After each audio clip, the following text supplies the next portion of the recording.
Mga kalingap, nakilala namin ang isang babae at ang isa pa niyang kapatid na babae na mas piniling manirahan sa bundok. Silang dalawa na lamang ang magkasama sa buhay dahil ang kanyang ina ay patay na at ang tatay naman ay nasa malayong lugar. Pero ganun pa man, tinatatagan na lamang nila ang kanilang loob para magpatuloy sa kanilang buhay at makapagtapos ng pag-aaral. Lalong-lalo na si Dara. Panoorin ang kabuuang kwento at huwag kalimutan mag-like.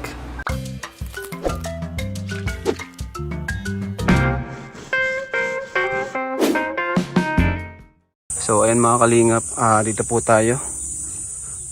Kausapin po natin. Tao po!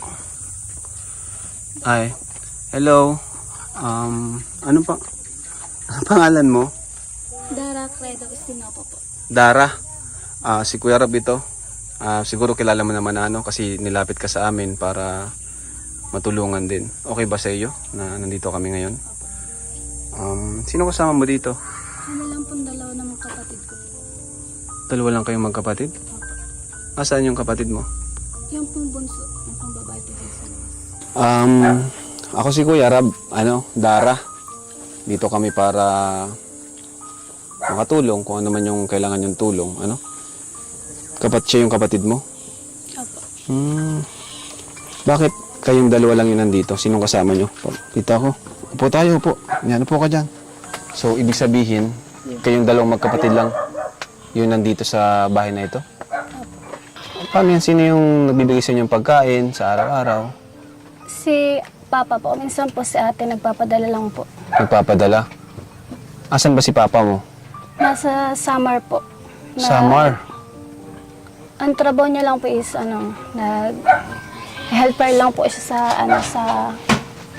sa pag-chainsaw po. Chainsaw, helper. Si mama mo naman, nasaan? Wala na pa akong mama.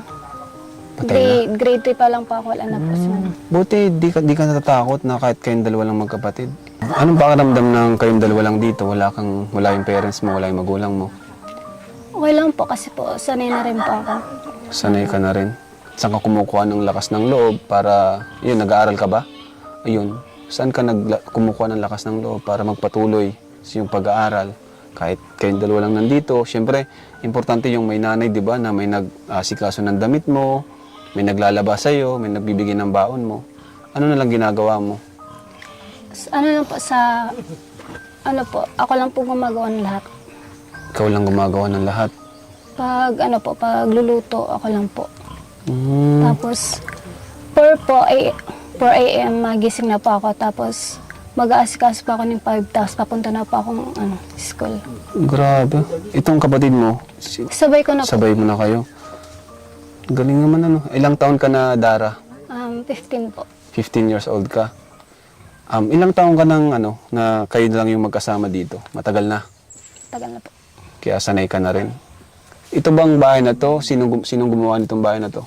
Si Tito lang po. Si Tito lang. Talagang dito ka nakatira o may iba ka pang dating bahay? Dati po doon po sa Purok 3 po. May bahay po kami doon dati, pero tigpabenta na po. Saan ang CR dito? Diyan lang po sa may Diyan po sa may baybay na Grabe. Kumusta naman kayo magkapatid dito? Okay lang po. Okay naman. Total, andito naman ang kalingap, Sa tingin mo, ano yung pwede naming may tulong sa inyong magkapatid? Makatapos lang po ako sa pag-aaral. Tapos na sa pag-aaral. Yan lang po. So, pinaka-importante sa yung pag-aaral. Maliban doon sa pag-aaral, ano pa? Pwede namin maitulong sa inyo. Ano pangalan mo? Bea. Bea, taka si Dara. Ano pa sa tingin mo? Kahit po malit lang na bahay ka. Kahit maliit na. Para po pag-uulan, wala na pong magtutulo po dito sa bahay namin. Tumutulo ba dito? Natulog dito po, lata. Paano pag maulan, bumabagyo? Ano ginagawa niyong dalawa? Nagpupunta po kami doon sa tita namin. Di ba kayo nalulungkot dito na kayong dalawa lang? Minsan po, kasi po boring ganun. Pero may ano ka naman, cellphone. Meron po. Anong sinasabi? Kinakamusta ka naman ni Papa mo palagi na kumusta kayo dyan? Tumatawag man po. Matawag. Ikaw, Bea, anong gusto mong hingin sa amin? Kay Kuya Rab mo? Anong gusto mo? Kumpleto kayong pamilya o hindi? Ikaw, Dar, anong gusto mo? Magkakasama kayo o okay ka na sa ganitong sitwasyon? Magkakasama po. Magkakasama. Kasi po yung tatlong kapatid ko pong lalaki, watak-watak po kasi po wala pong maayos na May kapatid ka pa palang iba? 6 po kami ngayon. 6 po. 3 babae po, 3 lalaki. Bakit watak-watak kayo? Kasi po wala po kaming maayos na bahay. Kasi po gusto po nila dun sa barangay site kasi po doon po sila nakapag-alaga nun, tapos maraming pong tao. Ba't ikaw mas pinili mo dito sa bundok na halos walang kapitbahay? Hindi ka ba natatakot dito? Bakit mas gusto mo dito tumira? Kasi po tahimik po. Tahimik. Ayaw mo bang sumama dun sa mga kuya mo, sa kapatid mo? Ayoko po. Dito lang po ako. Bakit mas gusto mo ng tahimik na lugar? Kasi po ayoko po sa dyan po sa sa maraming tao. Kasi po dito na po ako naglaki po. Parang matalino to si si Dara, galing sumagot. Gaano mo ka mahal ang pag-aaral, Dara? Bakit gustong-gusto mong makapagtapos? Para po makapagtulong pa ako sa magulang ko po. Para po pag nakapagtapos pa ako, makapagpagawa pa ako ng magandang bahay. Tapos tutulungan ko po ang mga kapatid ko makapag-aral. Naawa ko sa kanila bro kasi 2 lang sila dito, babae. Tapos ganito pa yung nila, bahay. No? Paano pag emergency yan ba? Wala kayong makain. Anong ginagawa nyo? Kayong 2 magkapatid. Umutang po kami sa tindahan. Umutang kayo? May utang pa kayo ngayon doon? Wala na po.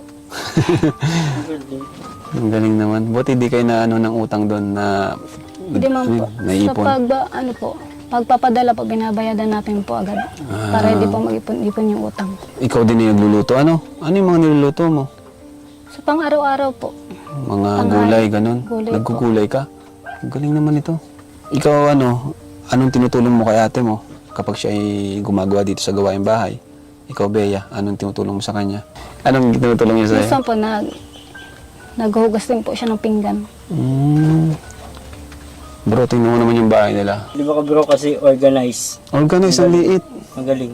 Kahit maliit, kahit ganito lang. Kahit maliit bro yung bahay nila. Organize, Malinis. ito, lupa lang ito. Actually, parang hindi ito dinesign sa bahay. Bahay ba ito talaga dati? Hindi. Waiting shade lang po. Sabi ko na parang iba yung design. Waiting shed lang pala siya. Opo. Tapos bakit ginawa ng bahay nyo? Kasi po, nagiba na po yung isa, kaya po dito na lang po kami binaan. May bahay kayo dyan dati. Yung pong giba na yun. Yung palang nadaanan natin na sira-sirang bahay. Yung pala yung bahay nila dati. Ano yung, mo, Dara? Ano yung pangarap mong maging pag nakatapos kang pag-aaral? Ano yung, may pangarap ka na ba? Ano ba, gusto maging teacher? Wala pa? Wala pa po. Wala pa. Di ba po pinapag-iisipan masyado? Anong grade mo na? Grade 9 po, mga grade 10 po, sa sunod na taon po. Saan ka mga 11 at 12? Grade 11, wala pa? Wala pa po. Kanina sabi niya bro, matulungan lang daw siya sa pag-aaral. No? Minsan ba, kinakapos kayo? Wala kayong baon? Ganon. Minsan po di pa ako nakapagpasok kasi po minsan naubuso na po sa allowance. Pero wala naman ba ditong masasamang tao? Wala naman? Safe naman dito? Mabuti naman kung ganun kasi kami mismo ay nag-aalala sa inyo. Sa inyong 2. Paano mo nilalaki ang pinto? May laki to. Meron po. Alam ba ni Papa mo na pupunta kami? Opo. Okay naman daw sa kanya na mag-vlog kami dito. Okay naman daw, Kuya Robin? Opo. Kilala mo Kuya Robin, ang papa niya? Ay hindi pa, nangusap lang ako. Nakausap mo? Opo, naawa na po ako kahapon kuya pag nakita ko na lagyan nila dito. Nagdalawa lang sila.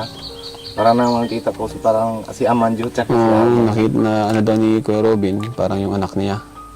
Na babae din, 2. Pero kita ko dito kay Dara, napaka-matured, no? Oo. Parang kausap ko, 20 plus. Parang 25 years old lang kausap ko. nakikita ko kasi sa paligid bro. Yung paligid niya. Ikaw din naglalaba, ano? Ano man yung mga pinagdaanan nyo dito na hindi nyo malilimutan? Hirap na pinagdaanan nyo dito sa bahay na ito. Na kayong dalawa lang. Ano po, pagbagyo po. Pag bagyo, talagang natatakot ka, hindi? Natatakot po sobra kasi po baka pa ano po yung bubong namin. Itong buong bahay bro, pag nagbagyo, promise lilipalin. Ang ganda ni Dara, ano bro? Chinita ang ano, beauty. Pero masaya ka naman, Dara. Masaya ka naman. Apo. O malungkot din. Masaya na walungkot po. Bakit naman masaya na malungkot? Kasi po di po kami mga kumpleto. Hindi kayo makumpleto. Gusto mo talaga kumpleto kayo. Ikaw gusto mo kumpleto kayo?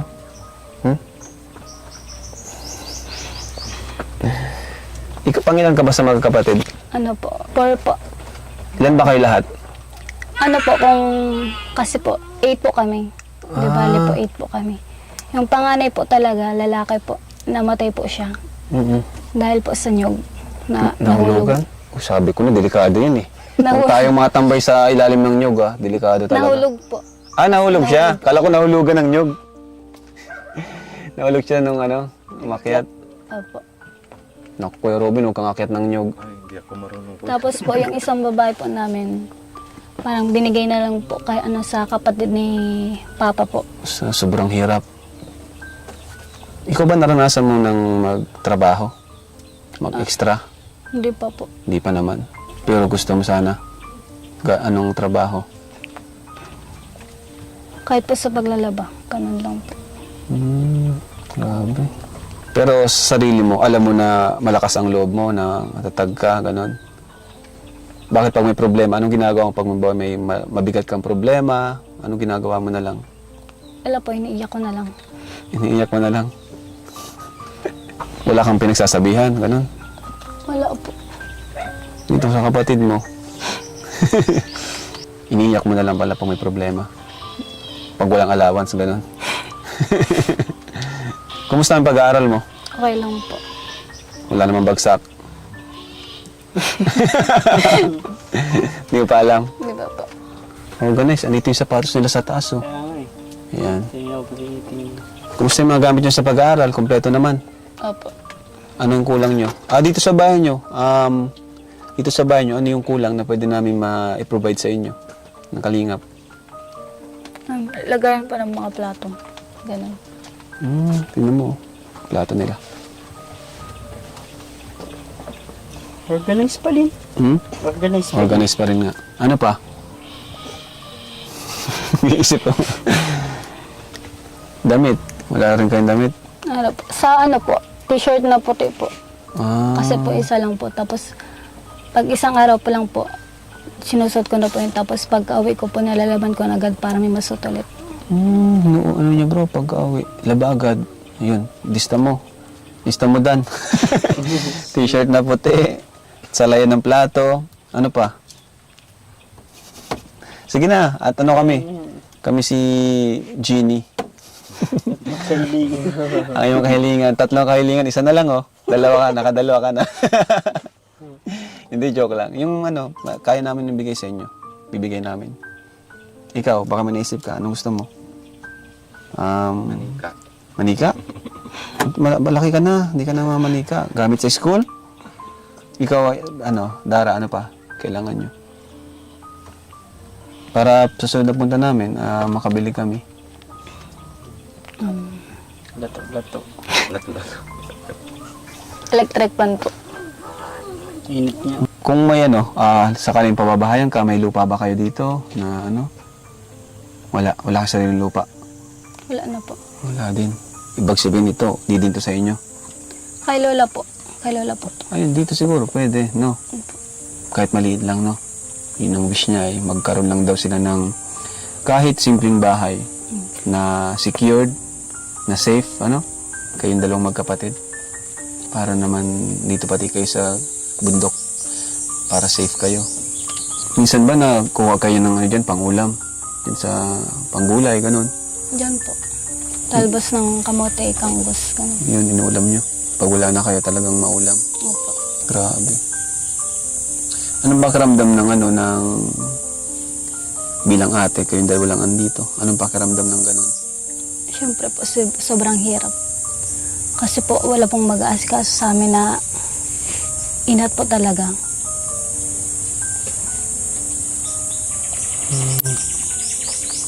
4 AM ka pala nagising? Ay, pa 4 AM? Opo. Tapos, lalakad mo yung school? Hindi po, mag-aasikaso muna po ako dito sa bahay pagluto. Tapos, pag 5 p.m. na po, mapunta na po akong school. Ikaw ba marunong ka naman humawak ng pera? Marunong ka naman. Bibigyan kita ng pera, ano? Para may panggastos kayo ni Nini. Nini, gusto mong pera? Pagkain? Gusto mong pagkain? Mas wala kaming dala ngayon eh. Pera na lang muna. Ha? Bili na lang kayo. Ano? Opo.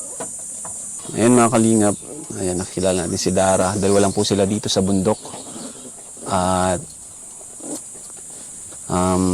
buti tuloy-tuloy po pag-aaral nila. So, bibigyan po natin sila ng panggastos dito. Pambili mo ng pagkain. Anong kailangan nyo dito? Pag binigyan kita ng pera, saan mo bibilin? Ano po, bigas po. Bigas. Pambira, di tayo nakadalang bigas ha. Palagi kami dalang bigas, ngayon pa kami naubusan. So, ayan. Bigas ang bibili nyo una. Ano pa? Pagkain. Okay, so ito, bigyan natin po siya ng allowance din sa school at mga gastusin dito sa kanyang munting bahay. O, 1, 2, 3, 4, ilan na yan? 2K po.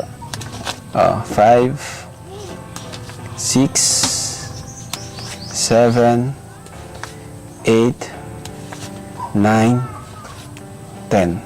Ayan. Magkano na yung lahat? 5,000. Opo. 5,000 pesos yan, ano? Mula yan kay Lord. Mula sa Kalingap, sa mga viewers natin, shout out. Dahil sa inyo ay nagtulungan tayong magkapatid dito na walang maasahan, kundi silang dalawa lang. Thank you po sa binigay niyo tong pera at sa mga biyaya. Sana po patuloy po kayong bigyan ng biyaya ng Panginoon. Yun lang po. Maraming salamat po. Ikaw bigyan din kita, ne? Oh. Baon mo. Ayan, grabe. Mayaman mo na. May pang-ano ka na. Bili ka na ng lato-lato. Ano masasabi mo? Grabe, ang cute. Yun lang po, mga kalingap. Nabisita natin dito sila Dara. Ano? Malinis po yung bahay nila kahit ganito, maliit lang. At bilib ako dito kay Dara kasi strong ng kanyang personality. At napakatapang po kahit silang dalawa lang nandito. Ayan. Sa mga gusto pong magpatid ng tulong, message nyo lang po ang ating FB page at ang ating Instagram account. Ayan. And ito rin po ang ating GCash. Ayan. Ayan. Thank you po mga kalingap. Maraming salamat sa panonood. God bless po sa lahat. Jesus loves you. Ayan, Dara, ito yung bahay na tinutukoy mo na dati nyong bahay ito. Opo. Ito pala yung bahay nila dati mga kalingap. Pagkasipag. Masipag ka daw mag-aral ah. Sipag ka daw mag-aral? Kahit po pamasay lang po. Mag-aaral pa rin po. Kahit pamasahe lang. Talagang gusto mo makapagtapos. Tama yan. Tama yan. Mali mo maging scholar ka ng kalingap. Alam mo bang may mga scholar din kami? Mali mo maging scholar ka din namin. So ito po. Yan po, bundok na bundok po talaga.